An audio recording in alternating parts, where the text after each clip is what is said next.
Histoire du vin, émission 3, de la Renaissance à nos jours, partie 2 sur 6. Timeline, 5000 ans d'histoire, Richard Fremder.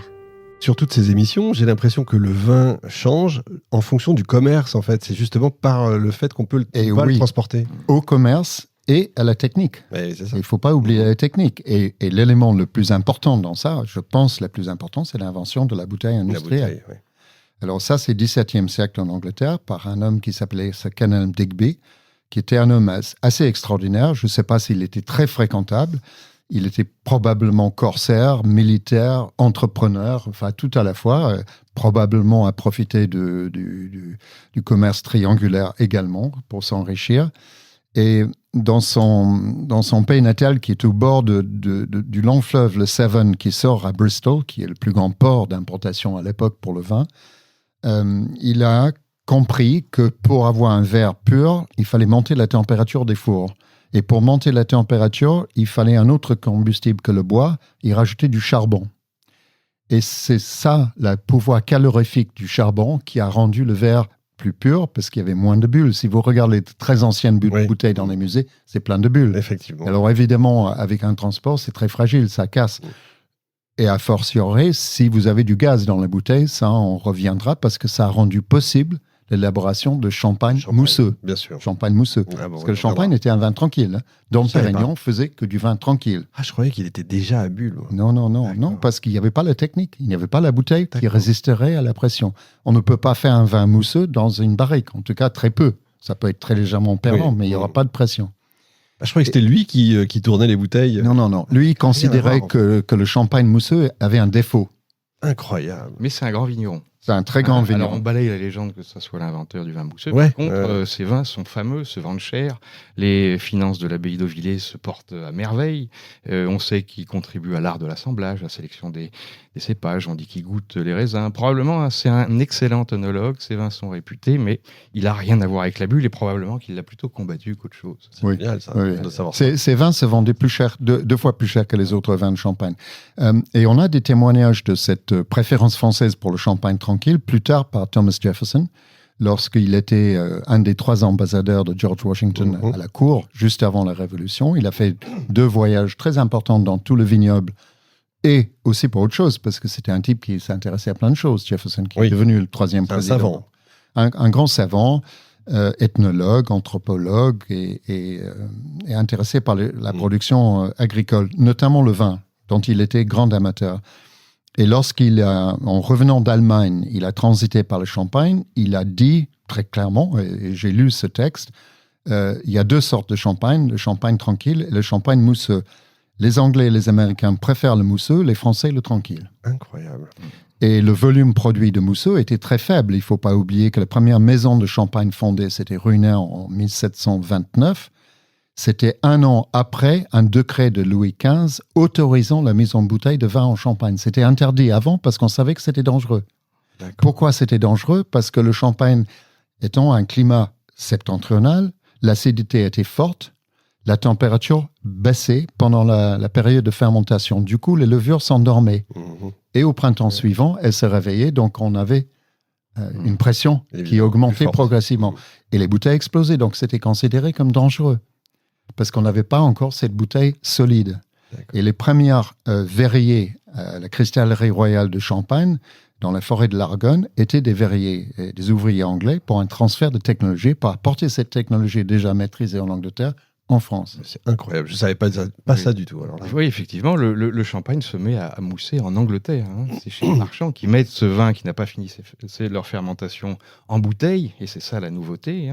Ils le stockent dans les caves, et au printemps, avec la remontée des températures, ça provoque cette effervescence. Alors c'est un accident, mais ça plaît, ça séduit, on trouve ça très rigolo, c'est très suggestif, cette explosion d'écume.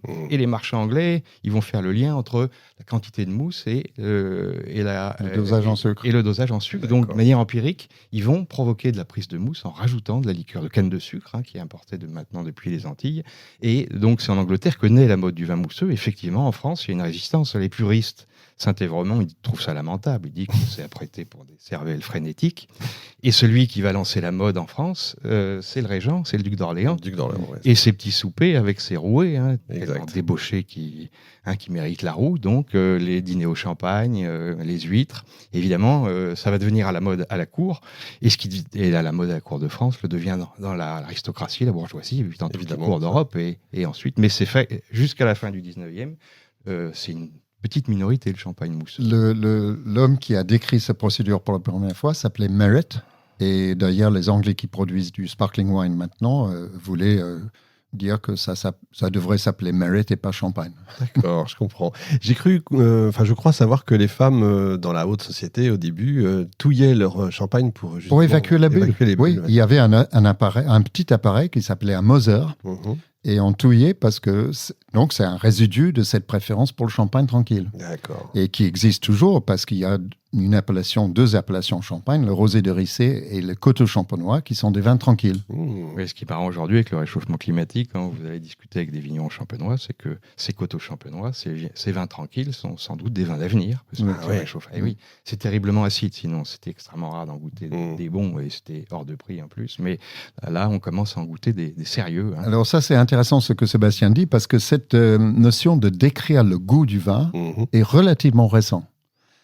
Quand on lit les encyclopédistes, par exemple, dans l'encyclopédie de Diderot et Jean Lambert, il y avait quelqu'un qui s'appelait Jaucourt, qui a beaucoup travaillé sur le vin, qui a écrit les chapitres sur le vin. Et lui, il décrit les vins d'une manière semi-médicinale, c'est-à-dire qu'on a encore la prolongation de l'approche médiévale du vin au XVIIIe siècle. Il dit que le vin est austère ou fait du bien à l'estomac, ou monte très vite à la tête, ou chauffe l'esprit. Ouais, ça rappelle les textes qu'on a lus. Oui, donc c'est plutôt les effets que la description du goût. Enfin, on touche un peu à la description du goût, mais ça n'arrive que beaucoup plus tard. Et ensuite, il catalogue les vins en qualifiant les vins avec leurs effets des différentes régions françaises, mais sans dire lequel est le meilleur. Il refuse de mettre une hiérarchie. Cette hiérarchisation arrivera plus tard avec André Julien, et puis bien sûr avec ce qui le symbolise aujourd'hui, le classement de 1855 des vins de Bordeaux. On va y revenir. À cette époque-là, ça y est, toutes les régions françaises qu'on connaît aujourd'hui, Bourgogne, Bordelais, le Sud, la Loire, etc., sont pourvues en vin ou pas encore ? Oui, mais plus des régions dans le Nord. L'Orléanais était très important. Il ne faut pas oublier que l'Auvergne avait un vignoble énorme jusqu'au milieu du 19e siècle, et ces catastrophes qui vont arriver. Première nouvelle. Et puis la région parisienne. Alors, ce n'était pas le même type de vin, mais pour le vin du peuple, le vin pas cher, le transport coûtait. Donc, à proximité. Donc, la région, le bassin parisien avait le plus grand vignoble de France. Et Passy, d'ailleurs, les vignes de Passy.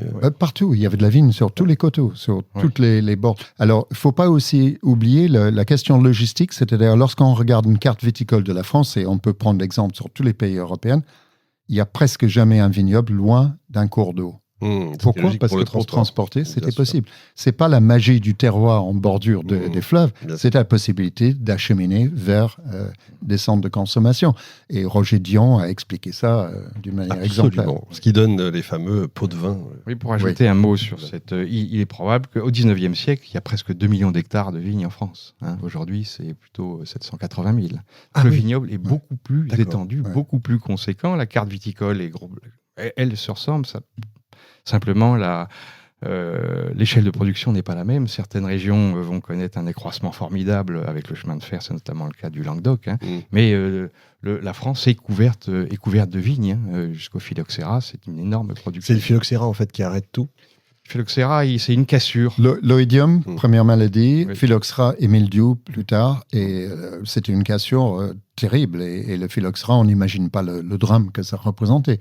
Ça, dans l'espace de 15 ans, ça a décimé totalement le vignoble européen. Ah oui, d'accord. Parce que la plante native, Vitis vinifera, qui est issue du Moyen-Orient à l'origine, n'avait pas de résistance naturelle à cet aphide. C'est un petit aphide, Phylloxera vastatrix, qui vit une partie de sa vie dans le sol, une partie dans l'air. Donc c'est doublement dangereux. Dans le sol, il bouffe les racines. Il attaque l'écorce des racines, tuant la plante.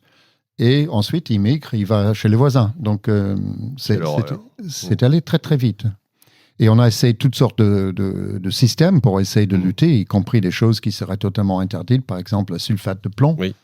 Notamment la Romanée-Conti, jusqu'à la Seconde Guerre mondiale, protégeait ses vignes avec la sulfate de plomb. Bon, D'accord. on n'imagine pas. On n'imagine pas les dégâts, effectivement. Non, puis on n'imagine pas le traumatisme que c'est, parce que dans l'histoire viticole européenne, il n'y a pas eu l'équivalent du phylloxéra. C'est une maladie d'ailleurs qu'on met du temps à identifier, on ne sait pas ce que c'est pendant très longtemps, qui détruit les vignobles. On ajoute là-dessus l'oïdium et mildiou, tout ça, ce sont des maladies pérennes, permanentes, donc ça change les usages, ça va modifier la géographie, c'est vraiment une coupure brutale, et puis le cycle infernal des traitements s'installe à partir de cette période-là, parce qu'avant, les vignerons ne vivent pas avec ces maladies. Et comme souvent dans les catastrophes, comme des guerres par exemple, ça fait faire des bons à de la recherche, parce qu'on est obligé de chercher des solutions. La solution au phylloxéra, c'est pas une guérison, c'est une manière de obvier le problème. Oui. Était fait par une collaboration entre l'Université de Texas et l'Université de Montpellier. Parce qu'ils avaient noté que la vigne native nord-américaine n'était pas atteinte par cet aphide qui est originaire des États-Unis. C'est dingue ça. Et du coup, ils ont imaginé de greffer sur une porte-greffe la partie racinaire de la plante nord-américaine, la partie fructifère européenne. Et d'ailleurs, quasiment tout le vignoble du monde est ainsi construit aujourd'hui, sur porte-greffe. L'émission 5000 ans d'histoire est désormais accessible gratuitement, divisée en 6 parties, du vendredi au mercredi. En vous abonnant pour 2 € par mois, le prix d'un café, vous avez accès à l'émission et aux plus de 300 autres, en entier, en exclusivité, et surtout sans pub. Le lien est dans la description.